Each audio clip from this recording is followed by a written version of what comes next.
Nosso mundo é uma mistura incrível de fenômenos impossíveis de explicar e informações avassaladoras que deixaram muitos confusos quanto à natureza de coisas estranhas ao redor do mundo. Esses fenômenos misteriosos à luz e fornecer-lhes uma explicação compreensível, cientistas e pesquisadores conduziram uma variedade de testes, embora tenham feito um ótimo trabalho ajudando a entender certas descobertas e anomalias, algumas ainda permanecem um mistério. Hoje, damos uma olhada nessa recente descoberta da Antártida. Apesar dos inúmeros supostos avistamentos de OVNIs, não há nenhuma evidência para sugerir que alienígenas já estiveram na Terra. Na verdade, há poucas evidências que apoiam a teoria de que existe vida em qualquer outro lugar do universo. No entanto, um entusiasta acredita que agora encontrou uma evidência na forma de um objeto triangular que ele avistou em uma ilha da Antártida. O proeminente caçador de OVNIs, Scott Waring, acredita que avistou algo que ele sugere que os alienígenas não apenas chegaram à Terra, mas também viveram aqui. O Sr. Waring afirma que o OVNI e a base só foram descobertos quando o globo em aquecimento causou derretimento da neve e do gelo na Antártida. O entusiasta localizou a suposta nave espacial na ilha Lavoisier, usando o Google Maps. Esta suposta nave foi revelada depois que anos quentes derreteram o gelo e a neve, revelando a nave secreta abaixo. Isso é 100% evidência de que alienígenas viveram na Terra muito antes de a humanidade. A NASA e os céticos concordariam com este sentimento, afirmando que o OVNI e outras descobertas semelhantes são apenas os efeitos da pareidolia, um fenômeno psicológico quando o cérebro engana os olhos para ver objetos similares ou formas em padrões ou texturas, como a superfície de uma rocha. Esta não é a primeira vez que afirmações foram feitas sobre antigos alienígenas que viviam na Terra, e alguns acreditam que as evidências podem ser encontradas em pinturas antigas. Pintados na parede da catedral, na Geórgia, está um retrato de Cristo do século XI. A pintura, a fresco, mostra Cristo sendo crucificado com uma grande multidão reunida ao redor dele. Mas nos cantos superiores esquerdo e direito estão o que parecem ser aeronaves voadoras ou algumas formas de tecnologia avançada que os humanos claramente não teriam há 2000 anos atrás. As naves são em formas de cúpula, com 3 trilhas saindo de cada uma que se parecem com um tipo de propulsor. No entanto, os historiadores da arte que estudam a pintura do século XI afirmam que os estranhos objetos realmente representam anjos da guarda. O que você acha dessas alegações? Deixe seu comentário abaixo. Pesquisadores têm coletado relatório em torno de objetos misteriosos ao longo dos últimos séculos e encontraram uma estranha conexão entre as numerosas aparições de naves não identificadas e a aparência de um fino material semelhante a um fio conhecido como cabelo de anjo. Hoje damos uma olhada nesses antigos documentos da Força Aérea que revelam isso. Por razões não totalmente compreendidas, parece haver um material semelhante a algodão, ou fio que é depositado de naves extraterrestres em movimento, que se desintegra quando tocado ou lentamente se transforma em uma substância gelatinosa ao longo do tempo. Há um aspecto do fenômeno pouco estudado e relativamente desconhecido de muitos pesquisadores e interessados pelo assunto, que por sua aparência ganhou o poético nome de cabelo de anjo. De curta duração e com grande efeito visual, os cabelos de anjo são filamentos esbranquiçados que caem do céu geralmente quando há um avistamento ufológico. Embora também haja descrição da misteriosa substância em vários tons de cinza, prateados e até mesmo translúcidos. Se assemelham também às teias de aranha. Testemunhas afirmam que os filamentos são muito viscosos, difíceis de partir e há casos de completa sublimação ou desintegração da substância durante a observação. Alguns pesquisadores têm tentado investigar o fenômeno e escrever sobre ele. Há relatos sobre quedas de material e sua duração no solo variando entre 1 a 11 horas, com uma média de tempo em torno de 3 horas. Há vários relatos de cabelos de anjo caindo do céu ao redor do mundo, alguns dos quais também registram o avistamento de OVNIs, antes ou concomitantemente à queda do material.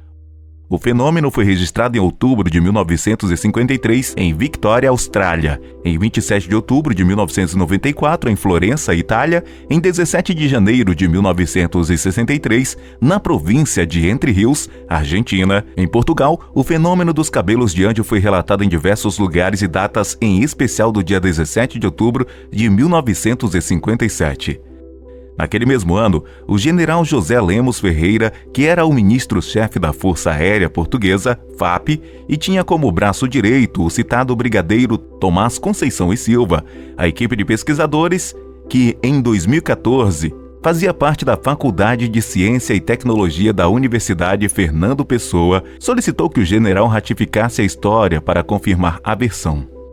Como Conceição e Silva tinha sido uma testemunha em alguns desses episódios, solicitou que ele descrevesse os acontecimentos. Disse o brigadeiro: a partir de minhas memórias sobre as visitas à casa de meu pai, sobre o seu interesse por astronomia e sua seriedade como pessoa, sou levado a concluir que o documento em questão é merecedor de todo crédito. Após checar tudo, declarou que sobre um fenômeno incomum que aconteceu na cidade de Évora em 2 de novembro de 1959.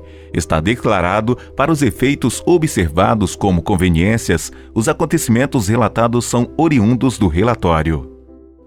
Enquanto os seres humanos olham para as estrelas, fizemos inúmeras descobertas que só ajudam a demonstrar o quão pouco sabemos sobre o universo. À medida que nossa tecnologia continua a crescer, a humanidade começou a olhar cada vez mais de perto as inúmeras maravilhas astronômicas impossíveis de entender do universo. Embora algumas dessas maravilhas possam revelar-se nada mais do que características recorrentes de nossa intrigante galáxia, parece haver uma série de... A partir de agora, iremos dar uma olhada no objeto de 25 milhas de comprimento que foi detectado pela NASA, movendo-se através do cinturão de Kuiper. Desde criança, conhecemos e dedicamos canções à arquitetura do lugar onde viemos, o Sistema Solar, uma estrela rodeada por 8 planetas, sendo que Mercúrio é o mais próximo do Sol, enquanto Netuno é o mais afastado. A maioria dos planetas, exceto Urano e Netuno, já era conhecida na antiguidade, e nesse sentido avançamos pouco desde a invenção do telescópio. No entanto, nos últimos anos encontramos, além de Netuno, uma série de grandes objetos rochosos que englobamos com o nome de objetos transnetunianos, ou Cinturão de Kuiper, em homenagem ao astrônomo Gerhard Kuiper, que previu em 1951 sua existência. São milhares de corpos gelados, na maioria menores do que a Península Ibérica ou Minas Gerais, se fossem tridimensionais, que são, literalmente, os escombros do processo de formação do Sistema Solar. O Cinturão de Kuiper contém 2 objetos muito famosos. Um é Plutão e outro é ERCOT, o mundo mais longínquo já estudado de perto por uma espaçonave, a New Horizons. A maioria dos corpos presentes no Cinturão de Kuiper se move como seria de se esperar devido à influência gravitacional mútua gerada pela presença dos 8 planetas e do Sol. Até aqui, tudo bem. O problema é que desde 2004 têm sido encontrados vários objetos nessa área do Sistema Solar com movimentos peculiares. Com a descoberta matemática do planeta Netuno, fomos ainda mais longe, e os movimentos inexplicáveis de objetos no Sistema Solar continuaram inspirando previsões da existência e, muitas vezes, da localização de objetos nos limites do nosso entorno imediato. Assim, apesar de Netuno ter sido acrescentado aos cálculos, continuavam existindo pequenas discrepâncias nas órbitas observadas e calculadas dos planetas gigantes, o que motivou a busca pelo planeta X, o que motivou a busca pelo planeta X, até mesmo com a construção de um observatório, o de Lowell, no Arizona, que finalmente levou à descoberta de Plutão.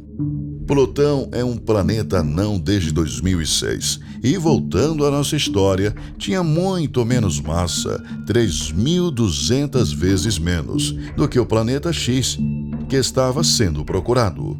Finalmente, as medidas revisadas da massa de Netuno pela sonda Voyager 2 arrumaram a bagunça das diferenças de órbitas dos planetas gigantes e eliminaram a necessidade de um corpo maciço nos limites do sistema solar. Até alguns anos atrás. Esse movimento não pode ser explicado pela influência dos corpos grandes que conhecemos e sugerem a possível existência de um planeta que ainda não vimos, mas que estaria a uma distância de 300 a 800 vezes mais longe do Sol que a Terra. Seria um planeta grande com uma massa entre 5 e 10 vezes a do nosso, com uma órbita moderadamente inclinada, 15, 25 graus e alongada.